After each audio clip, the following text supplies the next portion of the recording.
Baba Saheb doctor Bhimrao Ambedkar ने कहा था, ज्ञान का विकास ही मनुष्य का अंतिम लक्ष्य होना चाहिए। दोस्तों, आज 14 अप्रैल है।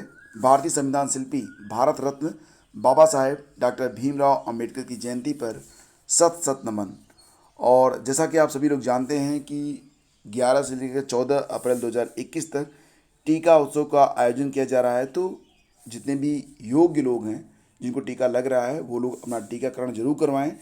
और जो लोग किन्हीं कारणों से बूथ पर नहीं पहुंच पा रहे हैं टीकाकरण करवाने, तो अगर आपके पास बाइक है और आप उनकी हेल्प कर सकते हैं तो हेल्प ज़रूर करें। कई अभ्यर्थी नहीं भर पाए हैं भर्ती का फार्म। बात यहाँ पर हो रही है असिस्टेंट प्रोफेसर भर्ती के बारे में। अभ्यर्थी लंबे समय तक इंतजार किए थे इस भर्ती का। उसके बाद जब आवेदन शुरू हुआ तो कुछ दिनों तक वेबसाइट नहीं चली थी। बाद में इसी वजह से आपको टाइम दिया गया था, टाइम एक्सटेंड भी हुआ था। और इसके बावजूद भी अभ्यर्थी इंतजार करते रहे। बहुत सारे लोगों का मैं देखता हूँ कि वो लास्ट डेज में ही अपने फॉर्म भरते हैं। तो यहाँ पर स्थिति ये बनी कि लास्ट डेज में उन्होंने फॉर्म तो सबमिट कर दिया, लेकिन फ़ीस जमा नहीं हो पाई है। और अब वो मारे मारे फिर रहे हैं कि किसी प्रकार से उनकी फ़ीस जमा हो जाए, लेकिन वेबसाइट जो है वो बंद है। इसके लिए वो जो हेल्पलाइन नंबर होती है उस पर कांटेक्ट कर रहे हैं, तो कोई भी कांटेक्ट मतलब कोई रिप्लाई नहीं आ रहा है। 12 अप्रैल तक रजिस्ट्रेशन करके फ़ीस जमा करनी थी। 13 अप्रैल तक अंतिम रूप से फॉर्म जमा करने की समय सीमा निर्धारित थी। आज 14 अप्रैल है। प्रतियोगी छात्रों का कहना है कि पिछले कुछ दिनों से सर्वर डाउन होने के कारण तमाम लोग आवेदन नहीं कर सके। हालांकि सर्वर जो था ठीक ठाक चल रहा था, लेकिन फ़िलहाल यहाँ पर जो ईमेल आईडी है admin@uphesk2021.co.in पर, यहाँ पर अभ्यर्थियों ने अपनी समस्या लिखकर भेजी, लेकिन कोई समाधान नहीं मिला है। कुछ छात्र अपनी समस्या लेकर आयोग भी गए थे, लेकिन वहाँ भी उनकी समस्या सुनकर प्रार्थना पत्र जमा करवा लिया गया। आयोग की सचिव वंदना त्रिपाठी ने तारीख बढ़ने पर कुछ भी करने से इनकार किया है। मतलब अभी निश्चित तौर से कहा नहीं जा सकता कि ये जो असिस्टेंट प्रोफेसर के लिए लास्ट डेट है वो बढ़ेगी या फिर नहीं बढ़ेगी। जो लोग RO 2016 की परीक्षा में सफल हुए हैं, उनका जो डॉक्यूमेंट वेरिफिकेशन होगा वो 22 से 24 अप्रैल तक होगा। समीक्षा अधिकारी सचिवालय के चयनितों के अभिलेखों का सत्यापन 22 और 23 को होगा, जबकि जो शेष चयनित हैं उनका जो सत्यापन होगा वो 24 को करवाया जाएगा। पूरी जानकारी आपको ऑफिशियल वेबसाइट uppsc.up.gov.in पर अवेलेबल करवा दी गई है। वहाँ पर जाकर आप देख सकते हैं, अगर यह खबर आपके लिए ज़रूरी है तो। कोविड-19 के संक्रमण के लगातार बढ़ रहे मामलों के कारण CBSE की 10वीं और 12वीं की परीक्षाओं की जो डेट्स हैं वो भी आगे बढ़ सकती हैं। बोर्ड ने परीक्षा तिथियों को आगे बढ़ाने पर विचार भी शुरू किया है और इस पर भी विचार कर रहा है कि ये जो परीक्षाएं हैं उसे जो है ऑनलाइन करवाई जाए या फिर ऑफलाइन परीक्षा करवाने के लिए इंतज़ार किया जाए। अभी अंतिम रूप से कोई निर्णय तो नहीं हुआ है। CBSE की परीक्षाएं 4 मई से शुरू हो रही हैं, लेकिन ये चिंता का विषय है।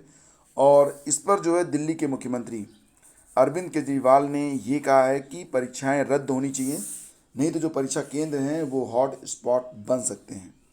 केजरीवाल का कहना है कि परीक्षा केंद्रों को कोरोना हॉट स्पॉट बनने से बचाने के लिए ज़रूरी है कि 10वीं और 12वीं की परीक्षाएं रद्द हों। परीक्षा केंद्रों में बड़े स्तर पर कोरोना संक्रमण फैलने का खतरा है। केजरीवाल ने ऑनलाइन परीक्षा या आंतरिक मूल्यांकन के आधार पर बच्चों को पास करने का विकल्प भी सुझाया है। मुख्यमंत्री अरविंद केजरीवाल ने मंगलवार को डिजिटल प्रेस कॉन्फ्रेंस में कहा कि दिल्ली में कोरोना के मामले तेज़ी से बढ़ रहे हैं। यह लहर काफ़ी खतरनाक है और इसकी वजह से क्या हो रहा है कि बहुत बड़ी संख्या में लोग इसमें, अच्छा, इस बार जो मृत्यु दर है वो भी थोड़ी अधिक है पिछली बार की अपेक्षा, मैं देख रहा हूँ।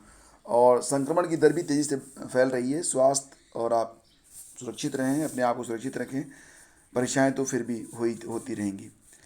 अभिभावकों का यहाँ पर ये कहना है, बात यहाँ पर मैं जो कर रहा हूँ वो प्राइवेट स्कूलों के बारे में है। आपके घर में भी अगर कोई बच्चा प्राइवेट स्कूल में पढ़ रहा होगा तो आप खुद समझ रहे होंगे कि किस प्रकार से अभिभावकों का आर्थिक शोषण किया जाता है। हर साल किताबें चेंज होती हैं। मैं यूपी बोर्ड का स्टूडेंट रहा हूँ और उस दौर में क्या होता था कि एक किताब, मतलब वो जैसे लगता था कि कोई एक व्यक्ति किताब खरीदता था तो आगे आने वाले 4-5 सालों तक वो किताब कोई न कोई लेके पढ़ता रहता था। और किताबों में कोई इतना विशेष फेरबदल नहीं, किताबें भी बहुत सस्ती आती थी। ₹2 से ₹10 के बीच में सारी किताबें मिल जाती थीं। और आज के बच्चों की जो किताबें हैं वो आपकी प्रतियोगी परीक्षाओं की किताबों से महंगी हैं। कुछ किताबों की कीमत 500 से ₹700 भी है। और ये किताबें काफ़ी महंगी होती हैं क्योंकि ये जो निजी प्रकाशक होते हैं वो इसको पब्लिश करते हैं।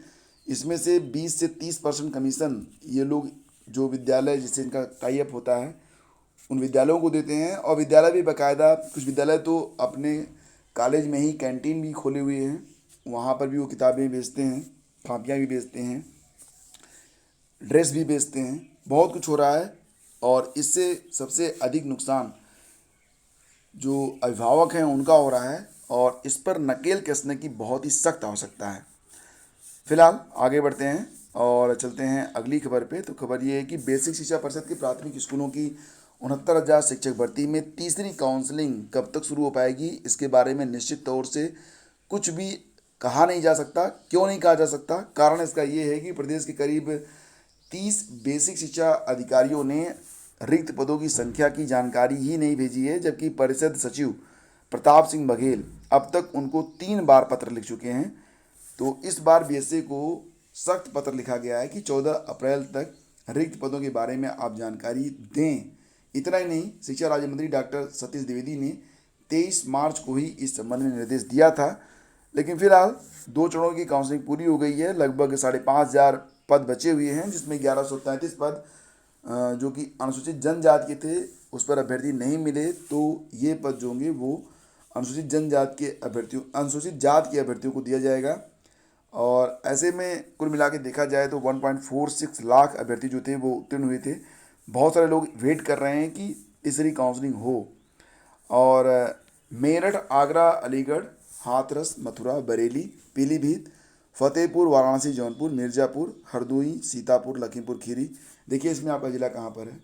कुशीनगर, महाराजगंज, संत कबीर नगर, झांसी, बांदा, अयोध्या, अम्बेडकर नगर, गोंडा, बलरामपुर, मुरादाबाद, कानपुर नगर, कानपुर देहात, इटावा, फरुखाबाद, कन्नौज और आजमगढ़।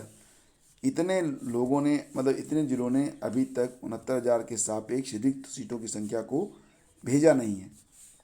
फिलहाल आज लास्ट डेट है, देखते हैं आगे क्या होता है। करंट अफेयर के लिए आपका वीडियो सुबह 5 बजे चैनल पर अपलोड हो गया है। अगर आपने अभी तक वॉच नहीं किया है तो वॉच कर लेना। और करंट अफेयर की जो ई बुक है उसको अगर आपने परचेज़ नहीं किया है तो परचेज़ कर लीजिएगा। लिंक मिल जाएगा आपको वीडियो के डिस्क्रिप्शन और कमेंट बॉक्स में। तो आज की वीडियो में बस इतना ही। और हमारी कोशिश हमेशा की तरह जो बिल्कुल सही खबरें होती हैं वही आप तक पहुंचती हैं, ना तो फैब्रिकेटेड और भ्रामक खबरों के लिए इस चैनल पर कोई जगह है और ना ही ऐसे लोगों के लिए मैं कोई, मतलब ऐसी खबरों के लिए कोई स्थान रखता हूँ। मेरा प्रयास है कि आपकी स्टडी बहुत ही बेहतर तरीके से चले और साथ ही साथ आप तक सिर्फ और सिर्फ सही सूचनाएं ही पहुँचें। आप सभी को मंगल कामनाएं। शीघ्र मिलते हैं एक नए वीडियो में। Thank you for watching study with ज्ञान प्रकाश।